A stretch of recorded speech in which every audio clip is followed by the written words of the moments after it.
You're listening to Opera Box Score. Let's get ready to rumble! Wherever you are, however you're listening, it's America's talk radio show about opera. It's Opera Box Score. I'm Weston Williams, joined by Oliver Camacho and Matt Cummings.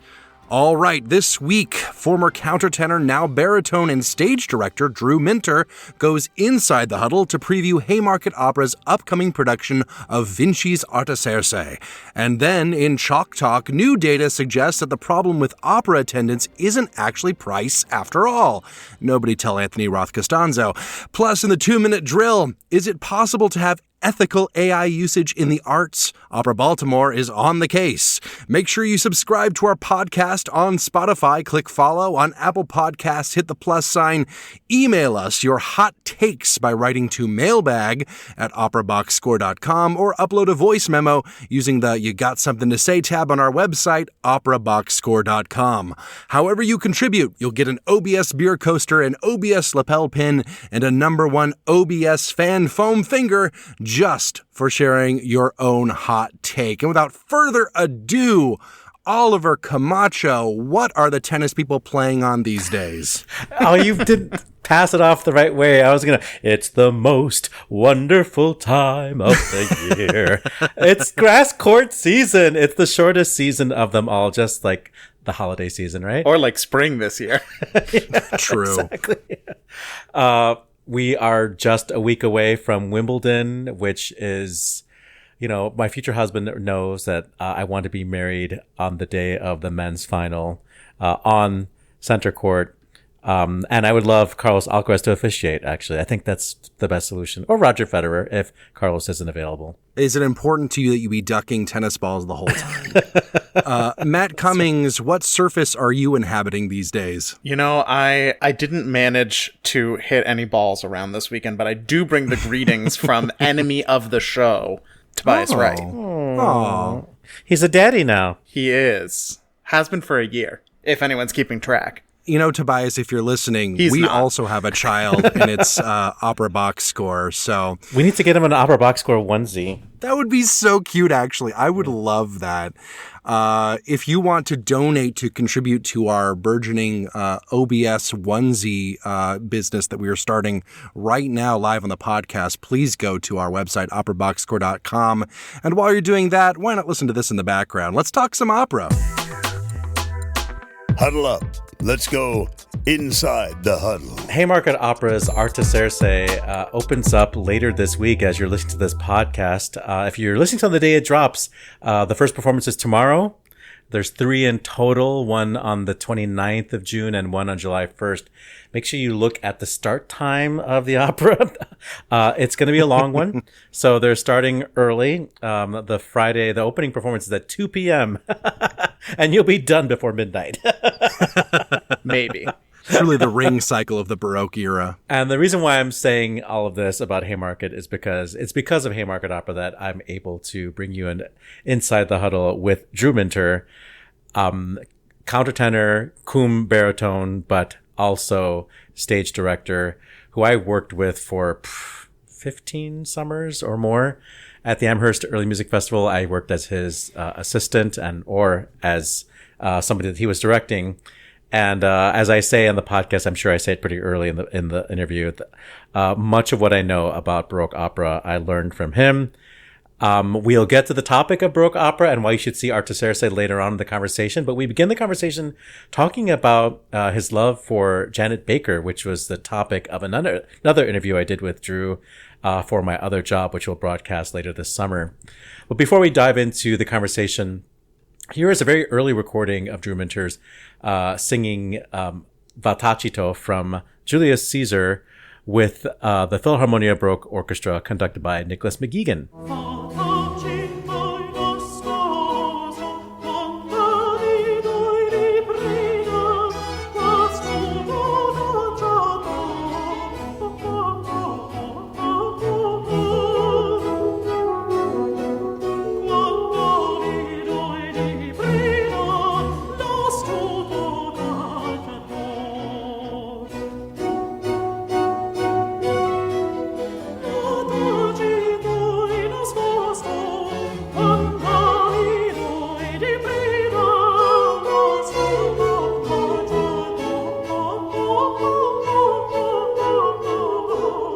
My guest today is Drew Minter, and the audience who's been listening to the podcast or my other podcast will know that I have spent many summers with Drew Minter at the Amherst Early Music Festival, and most of my knowledge comes from that festival, and most of it comes from Drew. So welcome to the podcast. Welcome to you. It's nice to actually be in one room talking about music together. Well, we just did a show for my other job about Janet Baker, and as I was listening to talk about her, I was thinking, like when we're young especially, we attach to certain singers. True. And what we identify might actually shape our own careers as singers because it's the music that spoke to us and those phrases, those ornaments, those interpretations. And like my early singers, everybody knows, were Marilyn Horne, and then later on like Cecilia Bartoli. So I've always been into this sort of flamboyant, musical, but sort of like look at me type of singing, And I don't think Janet Baker's like that. No, she's very introspective. And actually, believe it or not, I know you have to sort of, in this business, you have to at least put on some of the extrovert. But I'm actually an introverted person, an introspective person. And I heard her say in an interview how it was the Desert Island interview, in fact, where she said, the interviewer said, well, do you think you could be alone on a desert island? She went, yes, I think I'd like that, actually. And he said, well, what is it you would like to get away from? She said, people mostly, I think. And I went, wow. I mean, I would give that answer. She's just really communing with her soul, it seems to me, when she sings, and singing from a really deep place. And I'm not going to lie to you. I was a child singer. I had no vocal problems that I knew of at all. I went to Indiana really to study literature. I wanted to be a writer. But I wanted to go somewhere where I could be in a good choir and take music courses because I'd just always done music since I was 9. 6 days a week. It was like indentured servitude to sing as a treble. And like I said, she was a very early influence just because someone who was a sort of mentor of mine, she gave me a recording of the town hall recital. And when I just got into nothing but problems when I started studying. It's too bad I just didn't study and just, I don't know why. You mean vocal technique? Yes, horrible. But you're a great vocal technique teacher now. Yeah. Yeah, but that took a lot of years. It took my 10th teacher actually taught me how to sing. The one I told you earlier about who was Florence Cuivar's teacher. And I got into terrible messes. I lost a fourth off the top of my voice within a year of going to Indiana. And I would just listen to Janet Baker singing, and it kind of was like a keep the faith, baby sort of thing for me. And just listening to it helped me attune to like something truthful that I could still do. But I was in real vocal trouble for a long time. You started as a countertenor? Yeah, I actually would go, believe it or not, both at Indiana and when I would sometimes go audition for people, I would audition as both a baritone and a countertenor, and they said, or alto at that time. They said, "Oh, I think we can use you as an alto." I had made my debut at Kennedy Center with the National Symphony when I was in my teens as a countertenor. After my voice had broken, I did Chichester Psalms with them. And I had some other offers, but I was really deeply involved in theater and stuff when I was in high school. So, and like I said, it wasn't really what I thought I was going to end up doing. It was a sort of it was kind of a fluke. I moved to New York and the Baroque opera movement took off. And I was still in real vocal hell, too, I should say. I knew that what I was doing was a mess. I just didn't know how to fix it. And it took me quite a while to find someone. Tell you the truth. I was singing with a colleague, and I had sung with her like 5 years before, and she was so improved. And I just said, "What are you doing? Where did you?" And she said, "Well, I studied with this kind of nutty guy. His name is Myron McPherson. He's actually a pianist and was a coach at Juilliard." And I think it was actually Florence who first said, "Do you ever do any teaching outside of here?" And he was actually an amazing pianist. He was Messiaen's pianist, other than Messiaen's wife. and had a 20th century ensemble and had a career as a child prodigy and injured his shoulder from playing too many concerts. And I think he was just fascinated. He'd never taught a countertenor before. I mean, I would bring in R subtilior songs and he would play them transposed. I mean, he could play in any key. It was, and he just really loved music. And I think that somehow made me just really wake up. Also, he had taught or played for 10 years in Italy under some really famous teachers. And so he had a really good sense of sound. And it kind of got me on track. It's good. So many topics that I could have pulled the thread on, but I'm going to ask this. In 2025, with all the competition there is right now, the saturation of the market, do you think you would have been able to survive in this market as having the problems you had in your early career? Oh, absolutely not. Or absolutely yes. Who knows? I mean, another thing I really appreciate about Janet Baker is in an interview at some point, she says that she had incredible luck. And she talks about her luck as having been that she was technically not messed up. She had had 2 teachers before she got to London. And she said, well, I don't know that they really taught me all that much, but they at least did no harm. And that's a lot for a young person. You know, she was terribly afraid of teaching. She didn't do any teaching until she was very old. And until she had stopped her own career, she said, I think I need to be available for them all the time. And for a pupil. And she had lessons not only with Aesop, but actually one of Aesop's students who had a big career. Her name was Ilse Wolf. And she said, well, I had, 1 or 2 lessons with Helen every week, but then I would go have a lesson with Ilse. You know, so it's kind of the old way. People used to really study. She also this is very different from me, because I studied with Rita Streich at one point. Yeah, she was my teacher when I was in school in Vienna. And she wanted me to stop entirely. I mean, she knew it was messed up, but I had gigs. I mean, I was like, I have a St. John Passion coming up next week. And she says, but you can't sing this. She says, it's in German. Yeah. Aber das kannst du doch nicht singen, du. And I went, well, and I thought, wow, is my German really so failing? And so I said it again. And I said, let's put it this way. I have to do this concert to pay my rent. Would you like to help me with the E flat or not? But I mean, actually, Baker says she was in the chorus of Glyndebourne, and they were offering her small roles and understudies. And her teacher said, but I don't want you to do that yet. You're not ready. We are doing too much important work. And she didn't. Isn't that something? So you were at the start of the early opera movement, and did you spend many years at Göttingen, or is that?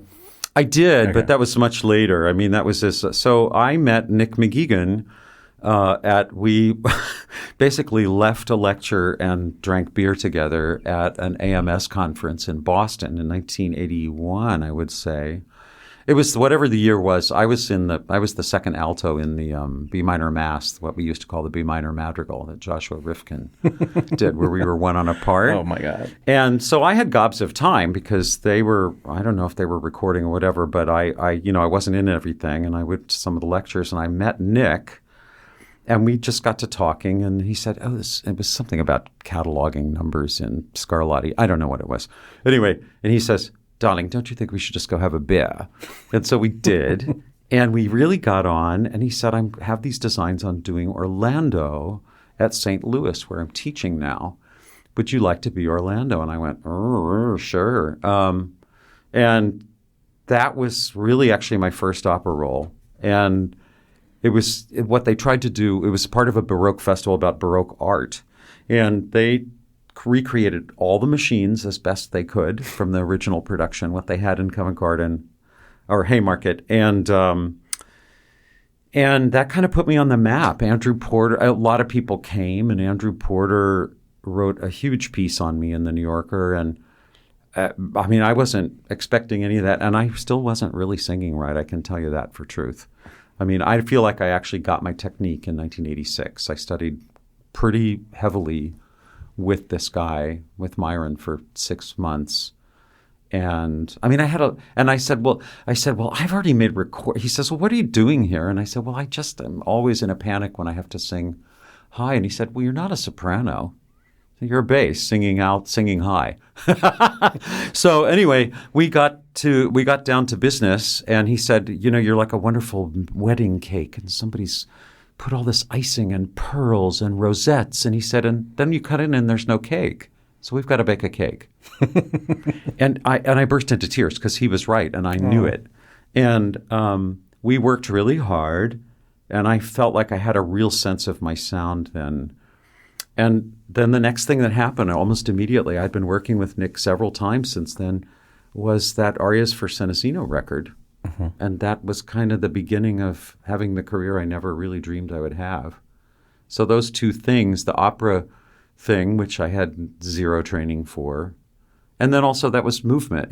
I've done a lot of period movements shows since then. And I don't know. I was just lucky. Yeah. It's like what Janet Baker said. I was lucky. Well, we're getting to land the plane now because the reason why you're in Chicago is that you are directing Vinci's Artaserse for Haymarket Opera. And I'm, first of all, very excited for the cast of Artaserse to get to work with you. I know what it's like to work with you. And like of all the people that, we still stay in touch with, everybody remembers working with you because they learn so much. They learn how to direct themselves. And there's so many stage directors out there who don't know how to work with singers and don't know what we need. And you said it already to me just casually. I gave them a vocabulary. So give me a vocabulary so I can begin to, structure myself and figure out how to find my light and to not be blocked and upstage. It's like super basic things that you understand need to be taught still. Yeah. Well, I had to learn them on my own.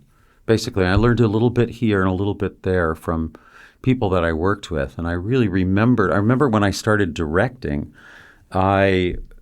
well, first of all, I wrote to some directors and apologized for my bad behavior because I didn't realize how much they have on their minds.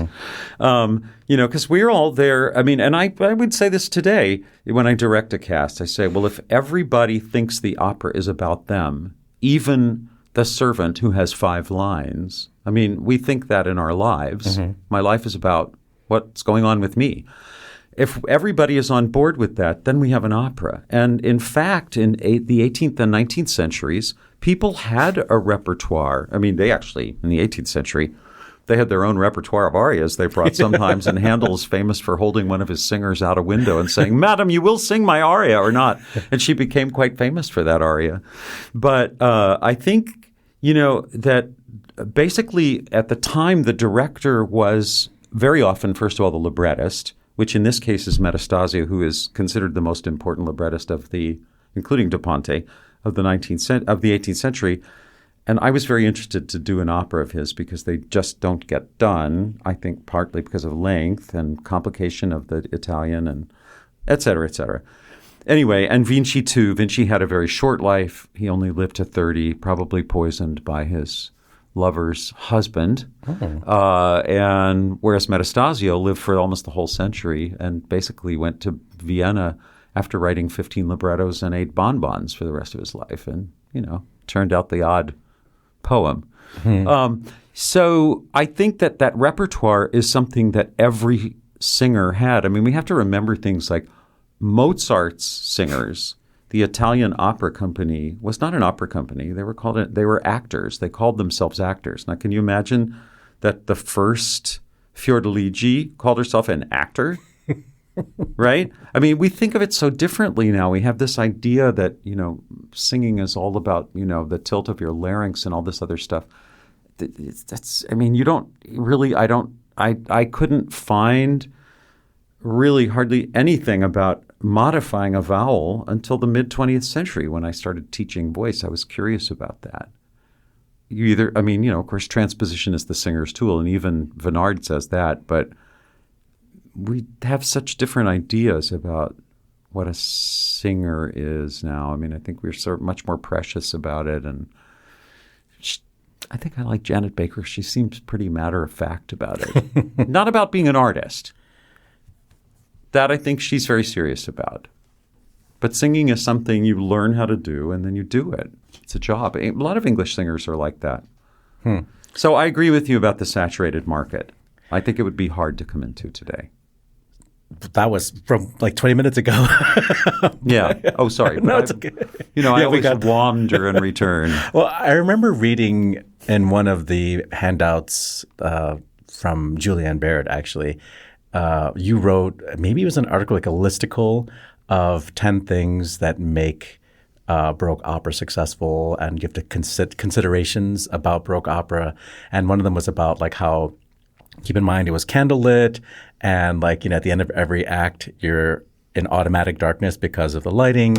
And there was a little article about like how the singers might have rehearsed in front of a mirror, and like how gesture was just as important because the audience didn't understand Italian, so they had to be able to physicalize, what they were singing about. And, it's all about affect, so you don't need that many, gestures, because once you get the affect, you know where you are, Yeah. Do you remember what article I'm talking about that you wrote? Not really. It was like all sounds familiar. Sounds like I would say it. Yeah. I mean, there's sort of the order of in acting, and this was actually not really in the 17th and 18th century only particular to opera singers. It just makes our life more complicated. And if you really watch people in conversation, the first thing you'll see is a recognition in their eyes of what they want to say, and then a movement in their body. And then comes the gesture, and then comes the speech. Now, in our case, we have to memorize the timing of what the speech is going to be and find all that beforehand. But you know how you don't listen to what people say that just like do a run-on sentence thoughtlessly, right? You're kind of looking at the clock, thinking about, which movie you're going to see that night. And I mean, seriously. But when people, it's silences that you listen. You're waiting for what comes after the silence. And I think even in straight acting, that's always brought up. We have to build that ourselves as singers. And Janet has a deep stillness in her that is silent. That's how I feel. No, we have to big up the cast that you're working with there at Haymarket. Can we pick one person to talk about? Should we talk about Eli? Since Eli was just... Sure. Yeah, Eli was my guest just a couple weeks ago. Oh, really? Yeah. Okay, cool. So I'm fascinated by Eli's voice. And I don't know if you have heard his choral singing, but, can do straight tone, can do like ethereal. He does straight tone in this. Yeah. I mean, I like to say how, straight tone has such a bad rap.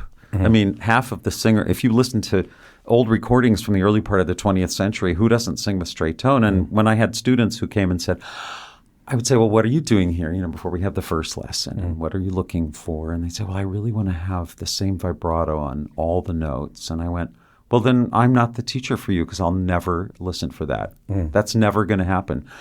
And for me, it's like, listen to any recording of Fischer-Dieskau, Janet Baker, all the people that I find great. Yeah. There's plenty of straight tones to be found.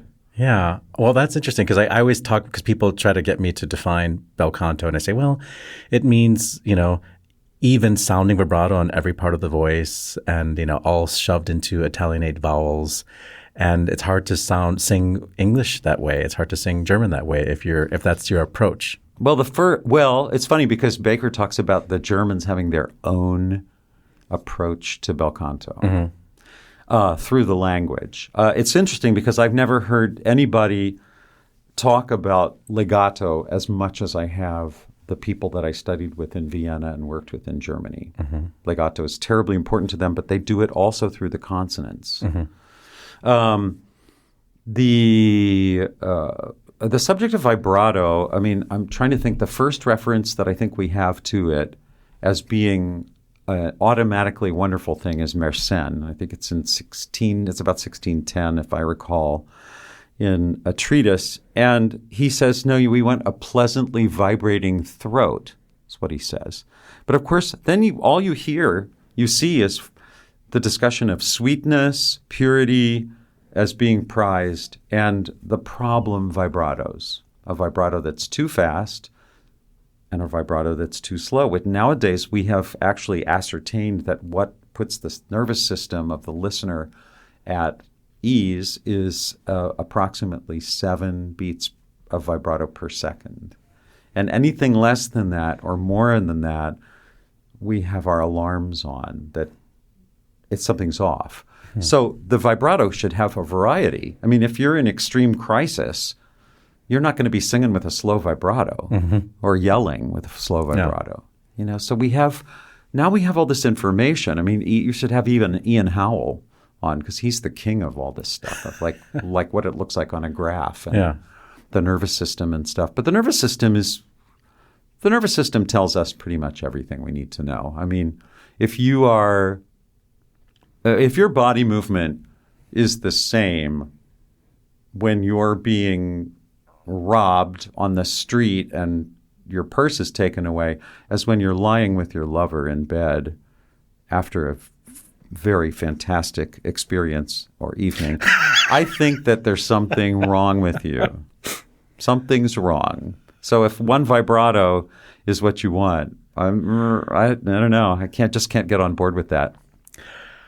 Haymarket's presentation of Artaserse opens up tomorrow if you're listening to the podcast when it drops. There are 3 performances, and the last one is on July 2nd.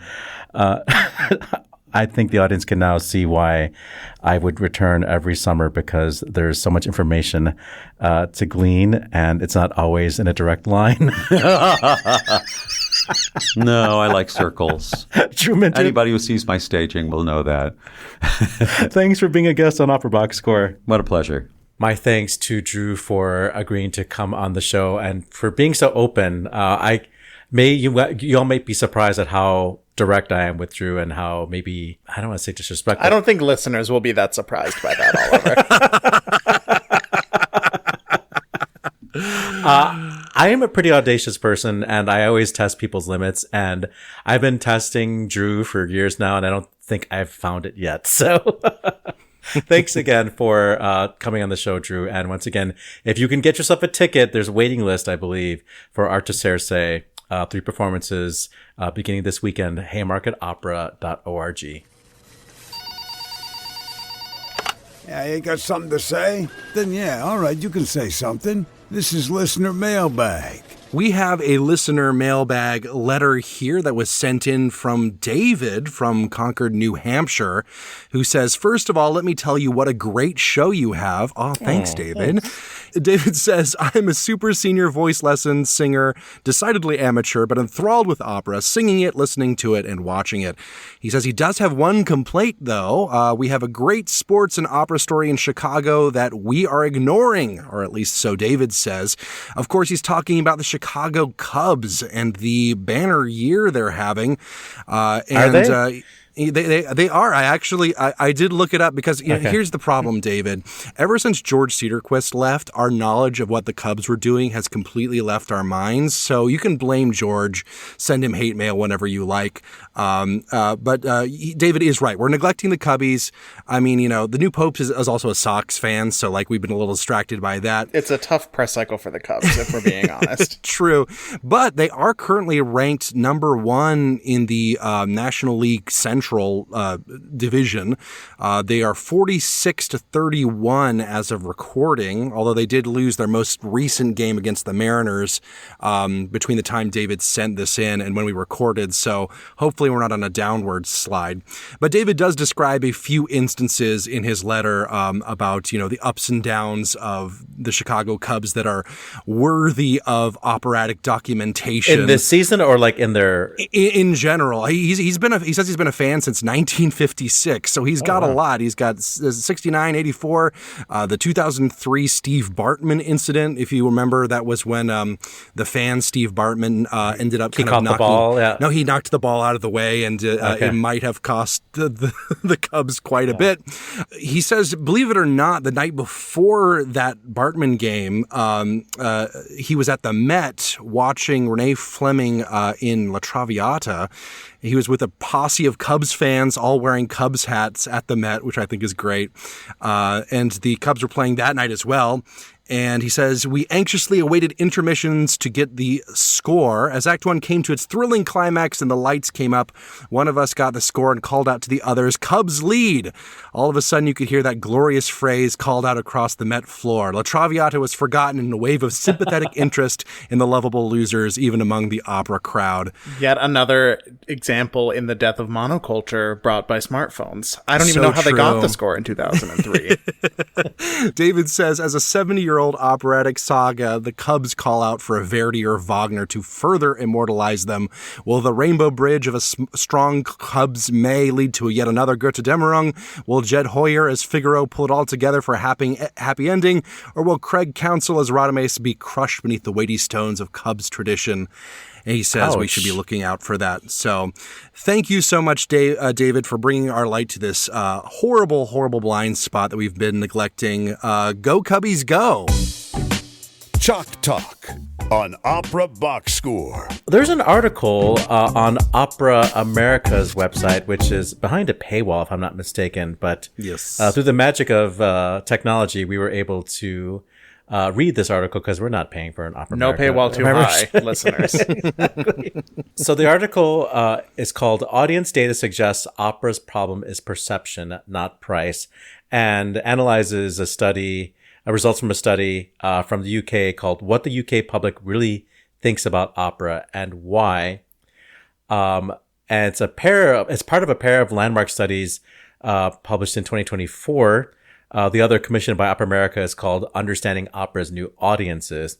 And the gist of it is that post-COVID audience behavior is different, and audiences think of opera as a very special occasion and not part of their every week or every month, entertainment diet. They think of it as something to do like maybe on an anniversary or, a super special occasion. And I actually say anecdotal evidence supports that, because when I go to the opera and I see, people dressed up in their prom attire, I usually ask them, "It's your first opera?" And like, yes. And so it is very special to them. So yeah, I feel like this article is sort of stating the obvious, but could be just seen, in real life. What is there anything in the article that jumped out at you, Weston, that you wanted to comment before? There's quite a bit of stuff there. It opens with a little. They asked some respondents if they'd heard of a couple of operas that didn't actually exist, and 14% and 20% respectively said they've totally heard of them. Just kind of highlighting the general perception of opera being kind of ignorance about opera. Ignorance, perception, whatever you want to call it. That sounds fancy. It's probably an opera. I think the big thing that sort of stands out is the fact that most first-timers, by a wide margin in both of these studies, expressed interest in returning to the opera. And 90% of first-time audience members said the price was worth the admission, which I think is actually quite interesting, because I think, for a very long time, certainly most of my childhood, I think when most opera companies thought about accessibility, they were like, well, we got to make sure it's affordable. And, I do think we've kind of gotten to the point now where, there have been genuine efforts to make it more affordable, which I think are largely a good thing. But, you compare it to, say, a Beyonce concert or a Taylor Swift Eras tour. Oh, my God. And the problem there is, the lack of availability so much as much as the price itself. It's like that the Ticketmaster can and resale market can pit buyers against each other to knock the prices up and up and up and up, which isn't necessarily happening with definitely most, if not all, opera tickets. Yeah. Christine Gerke actually posted on Facebook in reaction to this article back when before it was behind a paywall. Christine Gerke says, "You don't say. When the discussion surrounded ticket pricing being the issue, I never believed that. When people want to spend money on entertainment, when is it important to them? They make it happen. Rotman for 6 months to get Taylor Swift tickets? No problem. $800 for a seat to a Detroit Lions game? Let's go. $50 rush seats for an opera? meh. We need to make attending an opera enticing. That has always been the issue. What do you think would make going to the opera enticing? Sky's the limit. Think big and crazy, possible and impossible. And I think that Christine Gerke really kind of hits the nail on the head, I think. There's something so interesting, at least anecdotally, I agree with you, Oliver, bringing people to the opera. I rarely see complaints about price once they're interested enough to go, at the very least. But what I do see, at least in my experience, is the sort of, bucket list item syndrome that this is about, experiencing the ephemera or the class distinctions for a night of being at the opera. Mm-hmm. The older I get, and it could just be because I now have more friends who own suits, but the older I get, when I take first timers to the opera or the symphony even, there is always such excitement around the idea of getting dressed up and sort of like playing the role of someone who will go to the opera. It's kind of like a middle class person going to like a Michelin star restaurant, and dropping $300. They're only going to do that once or twice in their lives. And that's kind of the way they think about it. But we're not talking about Michelin star prices. We're talking about, balcony seats for $30 to $50, depending on what show you're seeing. And I think it's a really interesting conundrum. I would definitely hate for the takeaway from this study to be that, we shouldn't keep prices low or make it accessible and affordable to people, because removing that is definitely not going to get the results that they want. But the pricing is not the whole story. And an interesting thing that came up in this study is that there's some evidence that opera might be seen as, this is my undergrad econ degree coming out, but it could be seen as an example of a Giffen good or even a Veblen good, which are examples of things that are don't follow the regular laws of supply and demand. General supply and demand, price goes up, demand goes down. But Veblen goods in particular are things where there's kind of a snobbishness or an elite aura around it, that the more expensive it is, the more people actually want it. And there is some kind of sense where people might question whether or not an opera ticket that is only $75 is going to be worth the show. And it's it's sort of like how, everything, not to draw a line back to politics, but there is kind of this, we've been in this era of everything can be quantified. Everything's just about money. People only care about their bottom line at the end of the day. And I just don't think that is ever true. And it's definitely not true here. The idea of opera being a place where you want to go, I think is just as much, it's just as much a part of how you feel when you would be there, as opposed to wanting to go to the opera at all. One of the other things in the study that I think, supports that is the fact that first-time opera goers tend to go for the operas that are more famous, that have a name that they've culturally seen before, right? And I think that in itself is interesting too, because obviously we talk a lot on the show about supporting new operas and, operas outside of the canon, in big air quotes, because, that's what makes it a living art form, right? That's what makes it relevant. That's what, makes it, interesting. From an artistic perspective, but from a first-time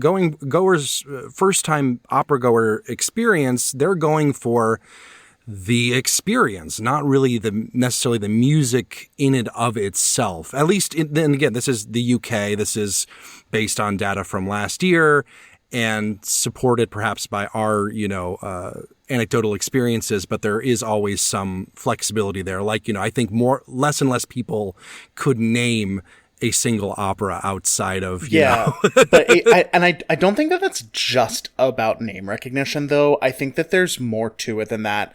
That also goes to just knowing what they're getting themselves into, and things that are unknown quantities feeling riskier and less inviting. On that post that Christine Gerke put up on her, I was paging through some of the comments, and one that I thought was really interesting was from Jennifer Higdon, who talks from a composer's point of view about how hard it is to get the these new operas out there after the initial run, because recordings are cost prohibitive, legally prohibitive to distribute, even when archival recordings are taken.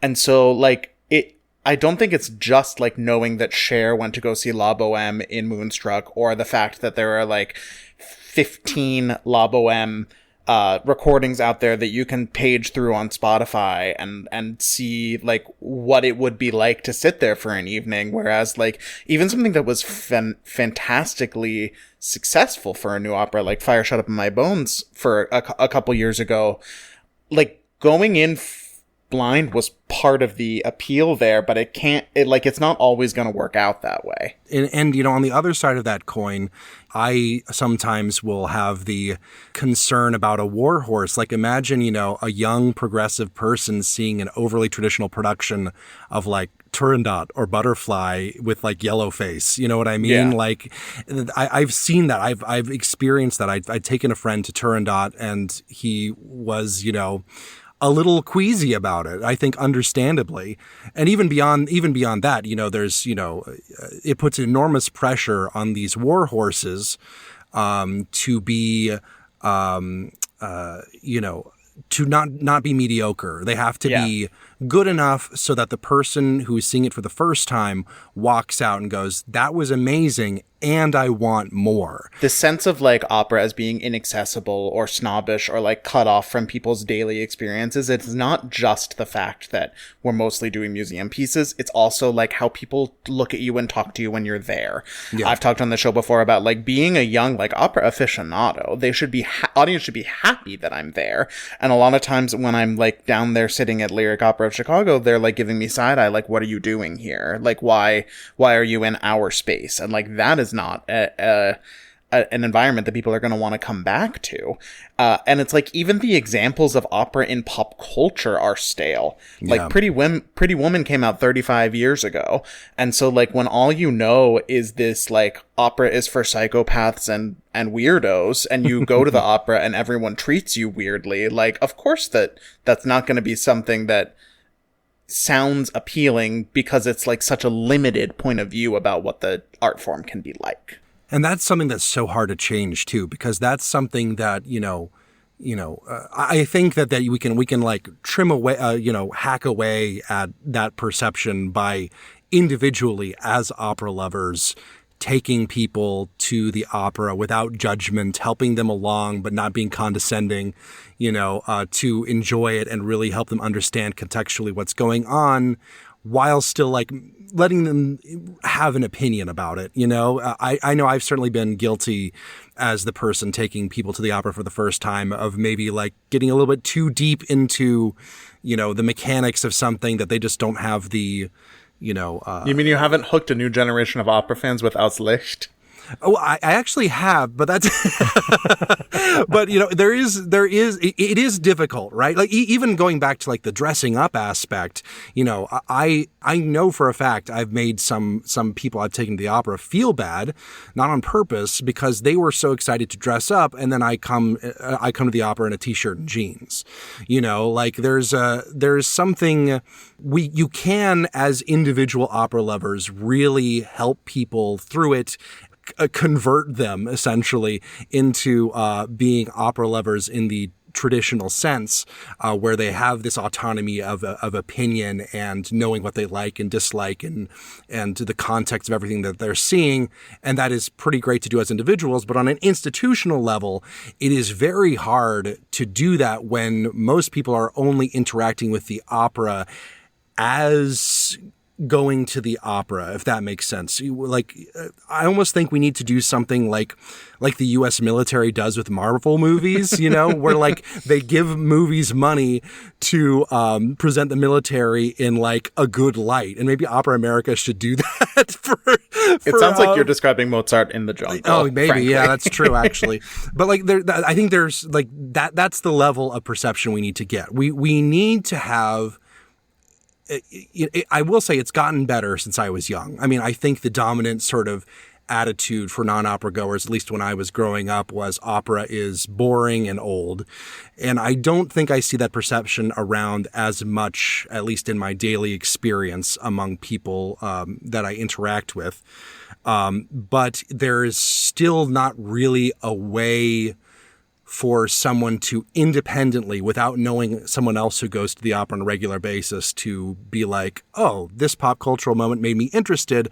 I want to then convert that interest into going to the opera and then going again and learning about this art form independently. I don't think that pipeline really exists outside of maybe some like niche cultural commentary YouTube videos or something like that. Yeah. You know, it's a difficult thing to do, especially when you're talking about like legacy media and stuff like that and their perception of opera. Really, I think the solution that we're dancing around is that we need to get more people listening to Opera Box Score. That is true. I was just about to say that, because the Understanding Opera's new audience does include some data points about new audiences wanting to engage with the music or the history of the show before attending the performance. So I think we just need to be everybody's hub for first-time opera goers. And maybe we should put in our SEO, like the hidden SEO keywords, first-time opera goer, first-time opera goer, and like put all the hit operas in our SEO, like Bohème and Carmen and Nessun. Might as well put Nessun Dorma in there.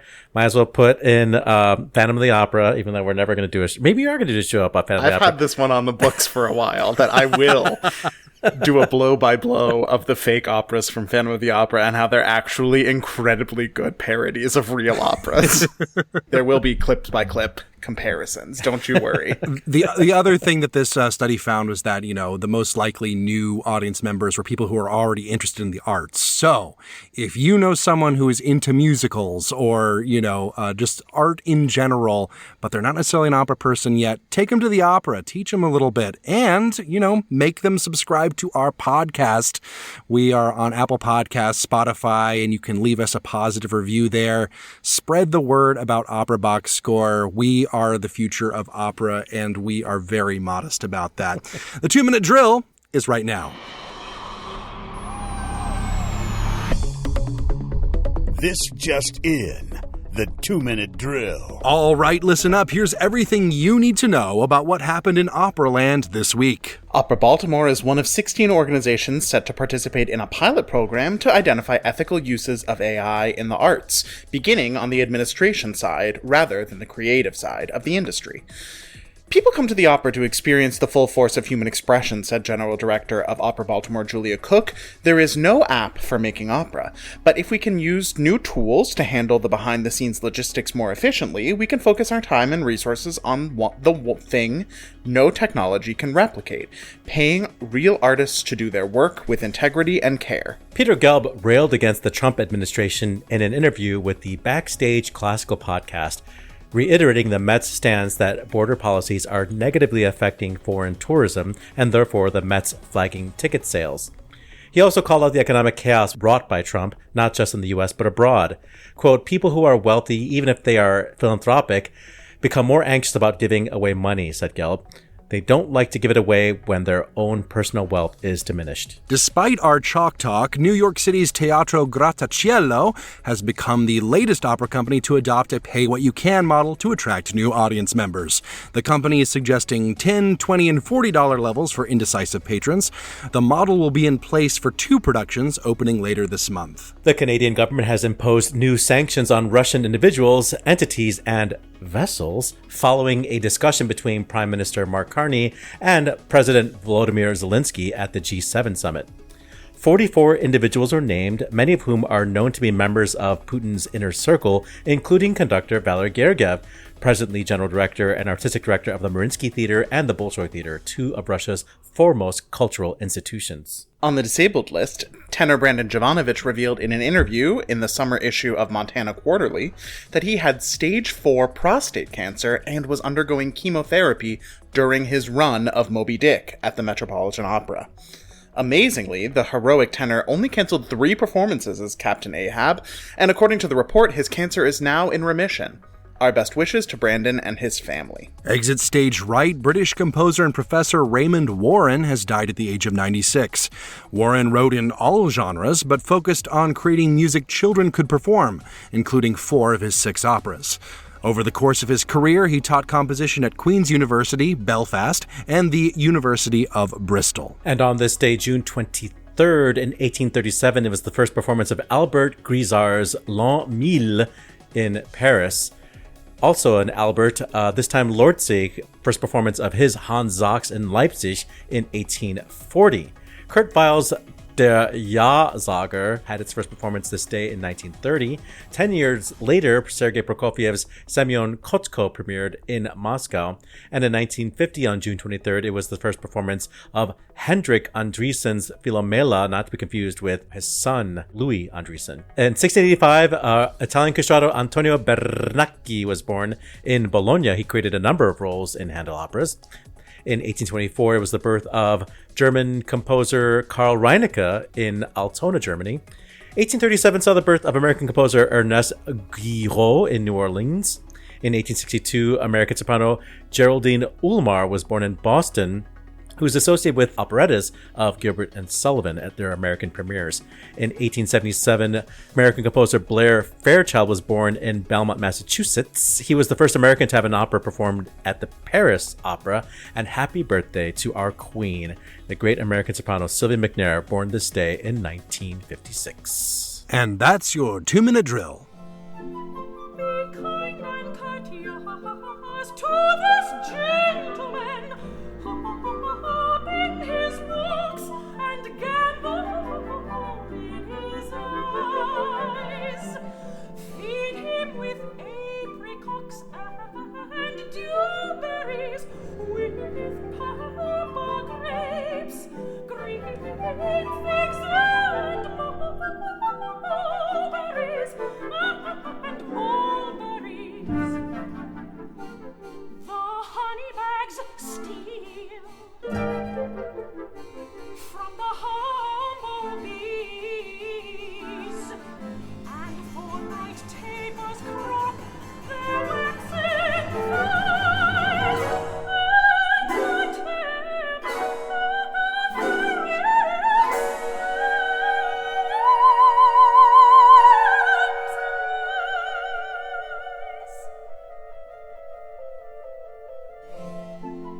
to have my love to bed and to arise, arise, arise.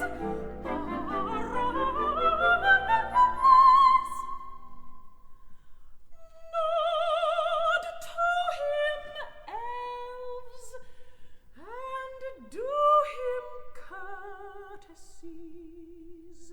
Wow, it's not every day that you get a full aria clip as your outro to the 2-minute drill, but that was the one and only American excellence representative herself, Sylvia McNair, on the Sir Colin Davis recording of Midsummer Night's Dream, singing Titania's aria, Be Kind and Courteous.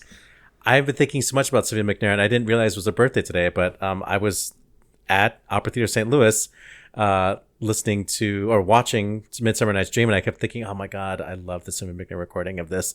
And then in the car on the way home, I was listening to the Popea, the John Elliott Gardner Popea. And yeah, so Sylvia McNair was on the brain. You got punched in the face.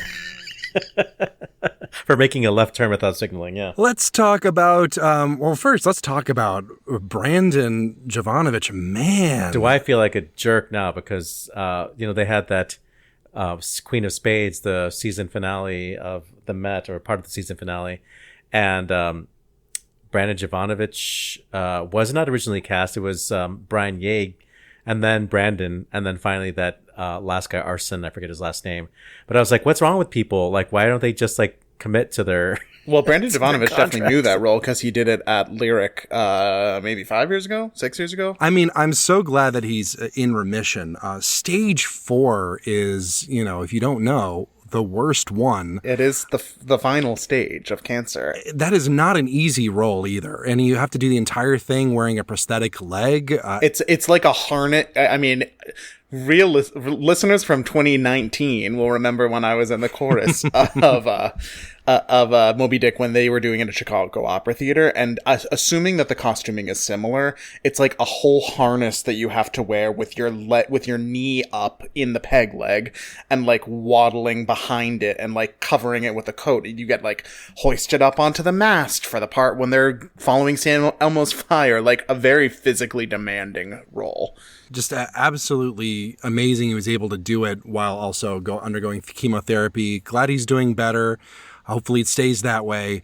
But man, what an absolute trooper. Speaking of trooper, I don't know. I can't find a transition for this one. Usually I just start saying things and the transition manifests itself, but alas it did not. Maybe I should have used ChatGPT. There's the transition. I wasn't sure where you were going, honestly. Neither was I. It really came out of nowhere. So Opera Baltimore is part of this pilot program, I guess. And this is a program from the DeVos Institute of Arts. And yes, it is from those DeVosses.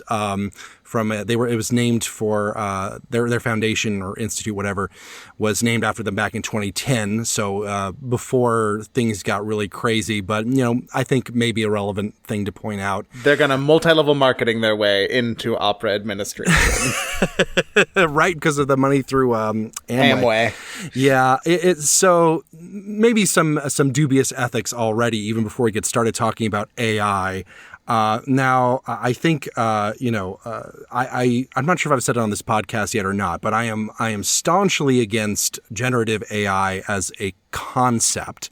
But I do think there is a certain amount of, the conversation about AI, I think, often gets derailed by this sort of the sci-fi, aspect where it's, people are also not very good at reading through Silicon Valley press. Oh, absolutely. Press releases. And the hype is hyping. Truly. And like a lot of so-called AI tools are, stuff that's already existed for a long time that's been rebranded as artificial intelligence. It's glorified autocomplete. Exactly. And even generative AI, I think, is maybe a little bit less impressive technically than people think it is. That being said, I do think it is a technology that doesn't have much capacity for good. It's very good for tricking your uncle on Facebook into thinking something is real, and it's good at being bad for the environment. Yeah, and I also worry about like what it's going to do to roles in arts administration. Like, opera administrators are not in it for the pay.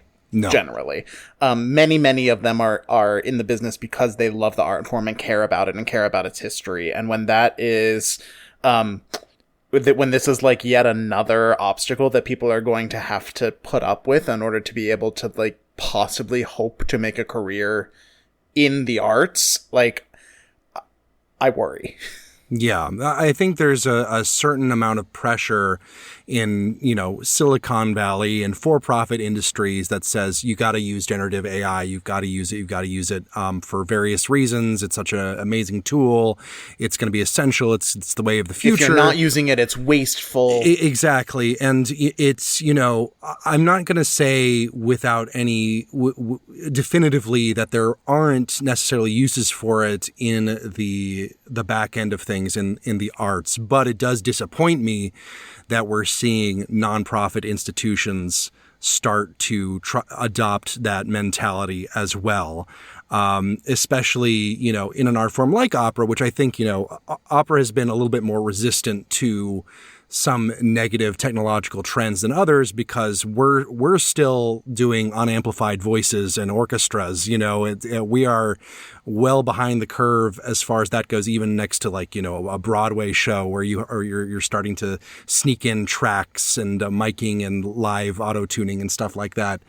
And I think that there's, I have my doubts as to how much can truly be ethical about AI use in the arts. But at the same time, I do think that if it is going to be around, I do think that there is, as long as this is genuinely concerned with the ethics of it and not just, a way to test drive various products or ChatGPT wrappers to not have to pay as many people. I think there could be some good that comes out of a program like this. But since it's coming from the DeVosses, And also it's like like people have said about social media for over a decade now, if you are not paying, you are the product. And like, I just don't feel any interest in training these AI models on how to name more than 5 handle operas. Yeah.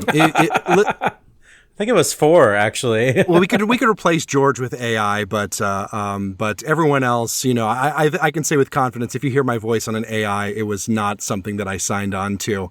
If you hear Peter Gelb's voice on Opera Box Score, it might be AI because we have not been able to get him on the show, but some other podcasts are poaching him from us. To be fair, I'm not sure that we've actually asked, but we did get his wife. We did get Carrie Lynn Wilson, yeah. Carrie Lynn Wilson. Yeah, I mean, I think, this story obviously is a continuation of the story we talked about last week, talking about how tourism going down in New York has really affected the tourist outside of the U.S. tourism purchases at the Met, which does seem to be a significant enough difference so that I don't doubt that was a factor in the Met's recent ticket sales. I do also want to say that we make fun of Peter Gelb a lot in this podcast, but I do think that it is encouraging to see him standing up in a visible way, especially for Peter Gelb, who does not like to be super visible sometimes. And since that really has not been what people are doing in the second Trump administration, by and large. I will give him his props. I mean, him going on a podcast, getting on the record saying that Trump's policies are bad for not just the Met, but the global economy, the global arts economy more specifically. And he also spoke about the Kennedy Center takeover and the importance of financial expression. And he had a few words to say about, the defunding of, arts grants and stuff like that, even though he said that the Met gets so little money from the government as far as that goes that they haven't even missed it personally, which makes sense. They're such a massive institution. I think their budget is equal to over half of the entire NEA pre-Trump. So to give you some sense of it. So, but Peter Gelb, credit where credit's due. I'll allow you to come on to the OBS if you really want. Oliver, do you have something you'd like to share with our audience about Teatro Grattacielo? Well, we just learned because of your hack translation skills that Grattacielo means skyscraper. So skyscraper opera company is getting the best PR that they didn't pay for just by having a fun name like that, and we had to talk about it. Yeah, right after we told them that they didn't need to do it. Let's wrap this show up. Good call, bad call on Opera Box Score. Good call, bad call. That's how we end the show. Oliver Camacho. I just literally got back today from my weekend at Opera Theater of St. Louis, and we'll be bringing listeners. He's not exaggerating. Yeah. Literally, he logged in like 5 minutes after getting back home. Be giving you an interview with Anthony Leon next week, but wanted to just acknowledge the amazing team they have over there. Such hospitality. They really made me feel like a rock star. And it's a really lovely experience. I think everybody should go check it out. I have to say that there was a soprano named Suzanne Burgess who was was the replacement for Sidney Moncasola, who was supposed to sing Norina in Don Pasquale. I didn't know anything about this singer. Look out for that name, Suzanne Burgess. She was incredible. And we'll talk more about Opera Theater St. Louis next week when we get our interview with Anthony Leon. Matt Cummings. I, meanwhile, would like to say a hearty welcome back to one of the few exceptions to my there isn't really any opera representation in pop culture in the 21st century comment from earlier, which is, of course, The Gilded Age, television's most preposterous show. But it really is the only one that can compete with the good cinematic universe and its current avatar, Elsbeth, for who can have the most Tony nominees on screen. So I'm here for that. if nothing else. And Carrie Coon. That's it for this week's edition of America's Talk Radio show about opera. Make sure you subscribe to the show wherever you get your podcasts, get your voice heard, and find links to stuff we've talked about at our website, operaboxscore.com. That's also where you can put your money where our mouths are. Give back to the OBS using the Support the Team tab. Your announcer is Norm Waddell. Your creative consultant is Oliver Camacho, and your audio editor is me. The executive producer of the OBS is George Cedarquist. For co-host Matt Cummings with guest Drew Minter, I'm Weston Williams, asking you to continue the conversation about opera by entering your opera-related prompt into ChatGPT. We're back with an all-new show next week when we go inside the huddle with tenor Anthony Leon. Plus, you get more opera headlines, more hot takes, and more skyscrapers. Join us.